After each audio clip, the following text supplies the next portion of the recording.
India is talking tough to China. We told you a while ago what it is that the Foreign Minister of China is trying to insinuate, that India has in some way tried to violate the understanding of the 6th of June talks. However, our External Affairs Minister S. Jaishankar is not taking any of that. So India talking tough, strong message conveyed by Indian Foreign Minister to China. What happened in Galwan was premeditated. This is very, very significant.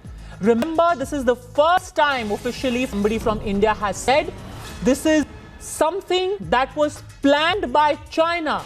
This is not a spur of the moment, this entire charade of how India violated, so suddenly there was a reaction from China. No, it was an ambush. There were Chinese who were lying in wait. It was decided that at patrolling point 14, there would be a de-escalation. Chinese troops would go back by 1 kilometer. And when you had a small group of Indian soldiers, led by the commanding officer, he went to the spot.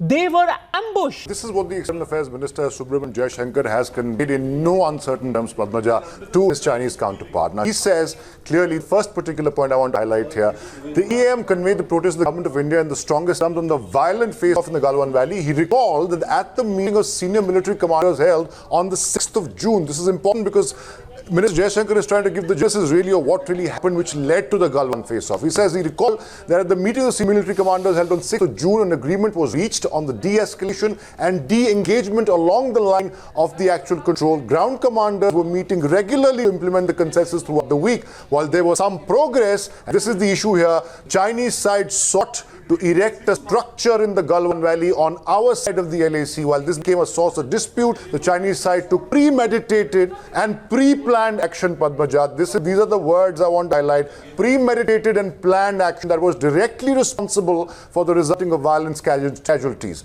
It reflected an intent to change the facts on the ground in violation of all our agreements to not change the status quo. Again, then, going on, the EAM also underlined this unprecedented development will have serious impact on the bilateral relationship. Now, this kind of language is very rare, Padmaja, and this is very direct telling off of the Chinese. This will have a very serious impact on the bilateral relationship. The need of the hour, said the Indian External Affairs Minister, was for the Chinese side to reassess its actions and take corrective steps. The two sides should scrupulously and sincerely implement the understanding that was reached by senior commanders on the 6th. Troops of both sides should also abide by bilateral agreements and protocols, and they should strictly respect and observe the line of actual control. Now, then we're being told that his Wang Yi, the counterpart of Jaishankar, explained his version, and I use the word version because we know what they put out in their mouthpiece and on Chinese media is not truth. At the conclusion, and I'll conclude now, Padma, it was agreed that the overall situation would be handled in a responsible manner and both sides would implement the disengagement understanding on the 6th of June sincerely. So India has read them the right act. It's now for the Chinese to reassess and reevaluate the situation and understand that India is not going to take it anymore.